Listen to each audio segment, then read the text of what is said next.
Okay. Take two. Again. Fantastic.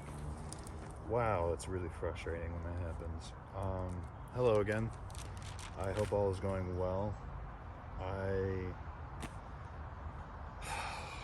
It's so discouraging when this happens, I gotta be honest with you. I record a video and apparently it wasn't recording, but that's fine. In any case, hello again, if I haven't said that yet. Today we'll be reading chapter 24, Signs of the End. But before we do, I want to share something that I've been struggling with a little bit in the past couple weeks. I've been struggling with the conviction to spread the good news. And I realized that being around people on a consistent basis and not sharing the good news of Jesus Christ,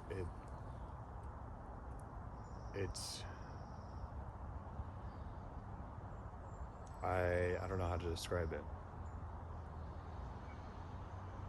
I don't know. I feel like I do know why I do. I don't necessarily believe it's the fear of judgment, because I do wear this hoodie. Just got a little mark on it, a little stain on it. I do wear this hoodie quite often. So it's not something that I'm ashamed of. I feel that it's because I don't want to argue with people. I really don't. I don't like arguing with people because in the past, most arguments are just, especially when dealing with someone who doesn't believe or have Jesus in their heart, it just turns into them pulling out baseless emotional reactions to try and get a rise, and they have no interest in learning or actually debating. They just want to win. And it's so frustrating because they can try to win all they want, but they're going to lose anyway. So, but they're just too blind to understand, and that part really frustrates me. So it discourages me from asking people about Jesus, and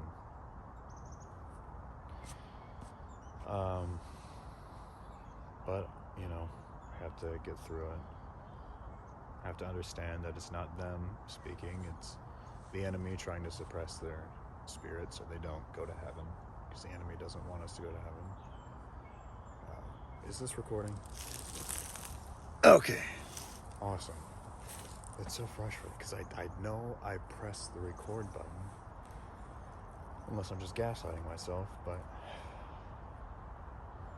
just dealing with the non-believers in general, or those who are blind, I should say. Because in my opinion, to believe something means that it can be another way. And when it comes to God, there is no other way. There is no, oh, I believe he exists, or oh, I believe he doesn't exist. He does exist. God is up there. God is real. Always has been and always will be. So I feel it is best to say those that are lost or those that are blind. But dealing with those that are blind can be very frustrating because they just... pride and arrogance is very frustrating to deal with. But I need to set that aside and have a more patient heart and a more open heart, so I can better deal with situations like that and start small. One thing that I have been thinking about when it comes to asking people about Jesus is just starting with the simple question of, do you know Jesus? I mean, I tried to do the series of why not Jesus, and I'll get back to that. But nobody cares enough to interact.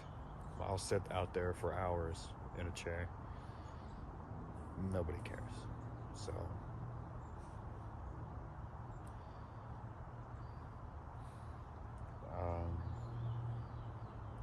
but a simple phrase of asking, do you know Jesus? They say yes or no. Well, he offers peace, joy, and love, and free salvation to all those who believe in him. And I feel that's a pretty simple phrase to start with. But it's just been something that's been heavy on my mind. I feel like I'm not doing enough in regards to spreading the word, spreading the good news. And it was put very perfectly today in today's sermon. It's Sunday for me. I had church this morning, and my pastor said, if you knew the cure for cancer, would you not want to share it with somebody? Would you not want to share it with everybody? It would almost be a crime if you knew the cure for cancer and kept it to yourself. He said that we have something greater than the cure for cancer. We have the key to everlasting life. And it would be a great shame if we kept it to ourselves. And I gotta say, it can't be any more well said than that. In any case, that's pretty much it. Chapter 24 is the signs of the end. I read through this on my first take of the video, and I must say I came to some very confusing conclusions. So if you want to whip out your Bible and read this with me, and for those who potentially have different editions of the Bible, I'm reading out of the King James. If you'd like to, read it through your edition and put in your input and what you think it says in the comments, because I'd love to read it. I love to read along, because I only have the King James. I don't have the NLT, the NIV, the CSB, or anything like that. Just let me know what you think, because I was very confused in the last take, and I'm going to check if it's recording still. Okay, I might do this one or two more times, because I'm really getting annoyed with recording a video, and it just turns out it's not recording at all. So, chapter 24, signs of the end. And Jesus went out and departed from the temple, and his disciples came to him for to show him the buildings of the temple. And Jesus said unto them, See ye not all these things? Verily I say unto you, there shall not be left here one stone upon another that shall not be thrown down. And as he sat upon the Mount of Olives, the disciples came unto him privately, saying, Tell us, when shall these things be? And what shall be the sign of thy coming? And what of the end of the world? And Jesus answered them and said unto them, Take heed that no man deceive you. This was something that it was pretty clear, the last take that I was reading. Take heed that no man deceive you, for many shall come in my name, saying, I am Christ, and shall deceive many. And ye shall hear of wars and rumors of wars.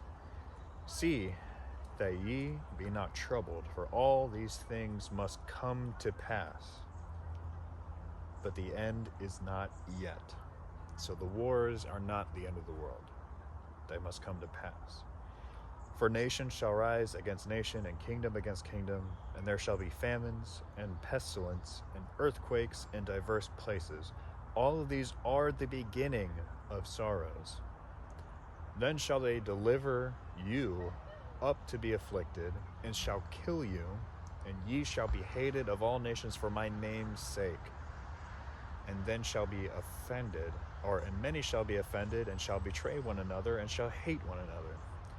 And many false prophets shall rise and deceive many, because iniquity shall abound, the love of many shall wax cold.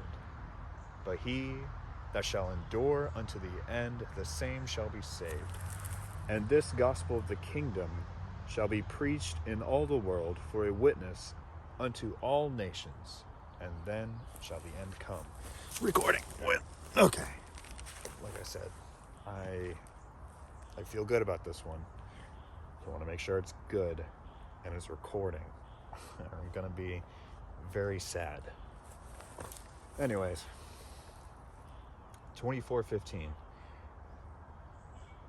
The coming of the Son of Man. This is when it got confusing for me. Okay. When ye therefore shall see the abomination of desolation spoken of by Daniel the prophet, stand in the holy place. Whoso readeth, let him understand. I need to read the book of Daniel. Then let them which be in Judea flee to the mountains. Let him which is on the housetop not come down to take anything out of his house.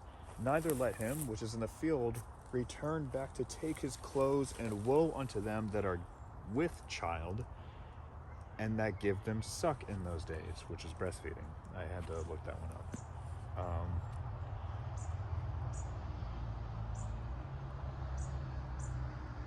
So it's saying, if you're in Judea, flee to the mountains.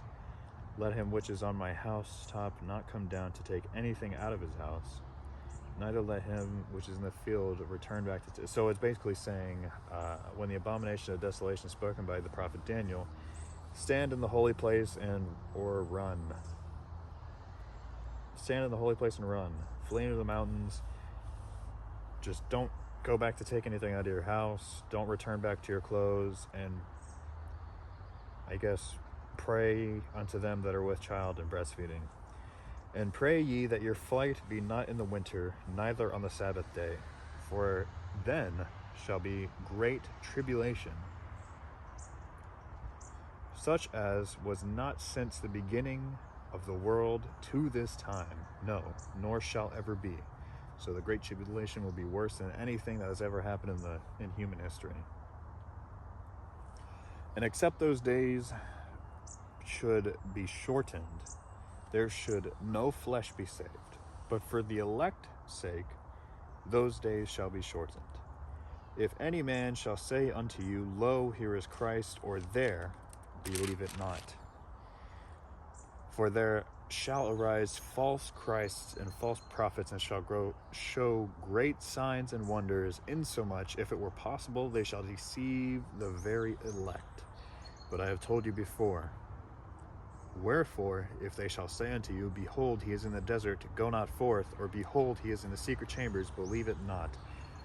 For as the lightning cometh out of the east, and shineth even unto the west, so shall be also the coming of the Son of Man. So what he's saying is, unless there is a man descending from heaven in a ball of light that can be seen from east to west, do not believe it. Do not believe it.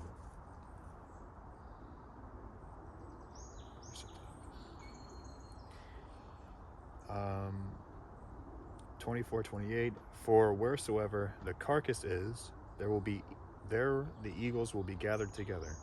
Immediately after the tribulation of those days shall the sun be darkened, and the moon shall not give her light, and the stars shall fall from heaven, and the powers of the heavens shall be shaken. And then shall appear the sign of the Son of Man in heaven, and then shall all the tribes of the earth mourn, and they shall see the Son of Man coming in the clouds of heaven with power and great glory. And he shall send his angels with a great sound of trumpet, and they shall gather together his elect from the four winds, from one end of heaven to the other. See, this is where it got confusing for me. Now learn a parable of the fig tree. When his branch is yet tender and putteth forth leaves, ye know that the summer is nigh. So likewise ye, when ye shall see all these things, know that it is near, even at the doors. Verily I say unto you, this generation shall not pass till all these things be fulfilled. Heaven and earth shall not pass away, but my words, or heaven and earth shall pass away, but my words shall not pass away. So in 24:31, it says, and he shall send his angels with a great sound of a trumpet, and they shall gather together his elect from the four winds, from one end of heaven to the other. This is giving me the idea of the rapture. Is it recording? Oh, thank God. Okay. The rapture. The sound of a trumpet, and they shall gather his elect from the four winds. So this,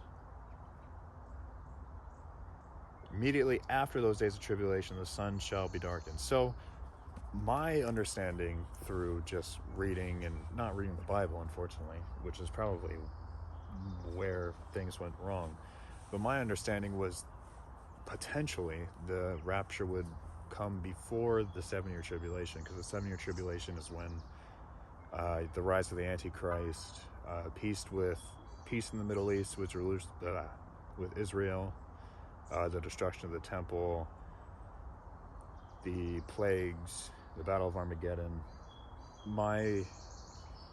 Unless this tribulation that Jesus is speaking of is not that tribulation, but this is where it gets confusing.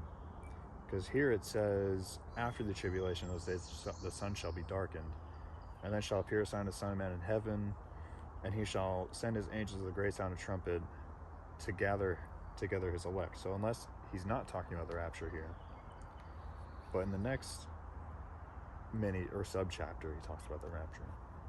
So in my mind, what I'm interpreting is that the rapture is coming after the tribulation, after the false prophets, after the Antichrist, after the Battle of Armageddon, after... This is where it got confusing for me, but I feel that I need to read the book of Daniel and potentially the book of Revelation for it to make sense. But this is where I open it up to you guys through reading your translations of the Bible. If you have the NIV, the NLT, maybe it uses different words. So I'd love if you guys maybe put down what you think or your interpretations in the comments so I can read through them and just better understand, because I'm bringing forth my interpretation. I like to listen to what your interpretation is, but my interpretation, he's saying that the rapture or the gathering of the elect will come after the tribulation, and that we won't know when, but we will know the season. Because he says, when the branch is yet tender and putteth forth leaves, you know the summer is nigh. So likewise, when ye shall see all things, know that it is near, even at the doors. So when we're seeing these things of false prophets, of rumors of wars, of the sun going out and the moon not showing its light, because the way I read it, he says the sun will go out and the sun will be darkened and the moon shall not give her light. And then God will send his angels to gather the elect.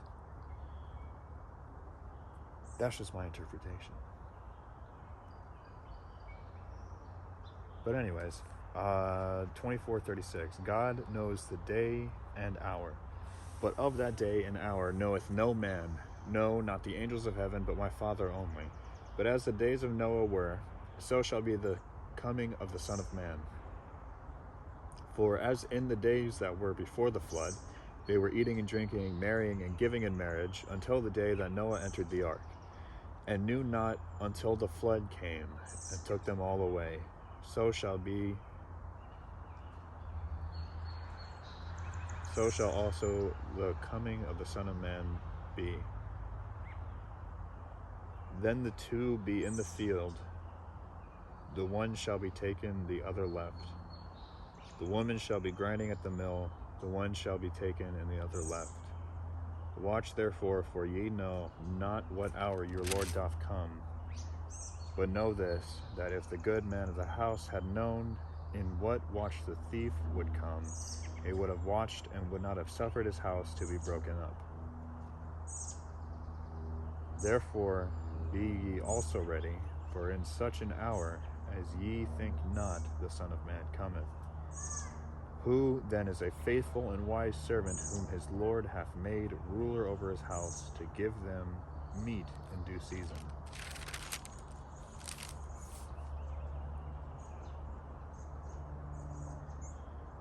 Blessed is that servant whom his Lord, when he cometh, shall... Okay, so now it's starting to make sense, in my opinion. I just had to read it again. But as in the days of Noah were, so shall also be the coming of the Son of Man be.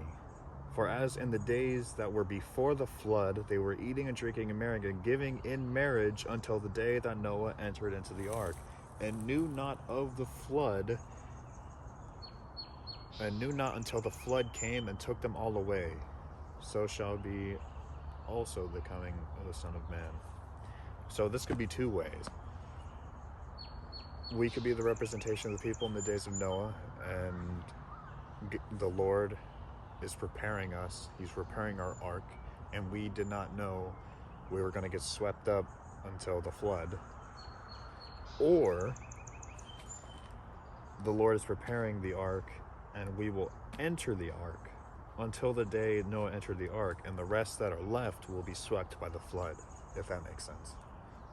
So either we're being swept by the flood, which is just a sudden whoop, or we will enter the ark, and those that don't understand what happened will be swept by the flood. So that can go, at least in my mind, can go two ways. Then he talks about two in the field, the two women grinding. You do not know what hour your Lord come, but know this of the good man of the house. But if we knew, then we would have watched and would not have prepared my house to be broken into, or prepared my house to be suffered or broken up. Therefore be also ready for such an hour, as ye think not the Son of Man cometh. Who then is faithful and wise servant, whom his Lord hath made ruler over his household, to give them meat in due season. Blessed is that servant whom his Lord, when he cometh, shall find so doing. So he says, continue to do your works. Blessed is that servant whom his Lord, when he cometh, shall find so doing. So you'll be blessed when you are being swept up in your midst of good works. 24:47, verily I say unto you, that he shall make him ruler over all his goods. And if that evil servant shall say in his heart, my Lord delayeth his coming, and shall begin to smite his fellow servants, and to eat and drink with the drunken, the Lord of that servant shall come in a day when he looketh not for him, and in an hour that he is not aware of, and shall cut him asunder, and appoint him his portion with the hypocrites, where there shall be weeping and gnashing of teeth. So say, if you get angry at the Lord and say, oh, why aren't you here yet? Why aren't you coming? Well, you'll never come, and you start sinning and partying and drinking with the drunken, and out of rage and smite of the Lord, then you will be cut and sent with the hypocrites, where there will be weeping and gnashing of teeth. Makes sense. So we must stay focused, my brothers. We must continue. I would like to hear what you guys think about that through your different translations. That'd be great. Please tell me it's recording. Oh, thank goodness. Made it through a whole video without the screen shutting off. Fantastic. So I really would like to hear what your interpretations are, and what the other translations of the Bible say. Maybe they word it differently, or they word it a little bit more clearly, or as poetic as the King James Version is, sometimes it is a little bit difficult to understand, but that's okay. You know, the words are still there. And nothing has really changed besides that one verse, but it's all right. I'd like to know. So if you want to, go for it. If not, that's fine. Just do not be, the moral of the story is, do not be deceived, and do not, and maintain your faith that the Lord will be coming. Do not turn to the dark side because of your impatience in the Lord and his return, and start doing sin. Otherwise you'll be cut from the elect. But to reiterate, my confusion was what the translation says about the gathering of the elect before or after the tribulation. That's where, because it said, my understanding before was it would be before the Antichrist, and then now it's just saying after, when the sun darkens, there'll be the gathering of the elect. I don't know. I need to read more. But in any case, thank you for joining me. Let me know what you guys think, and may the grace of our Lord Jesus Christ be with you all. Amen. Check this out.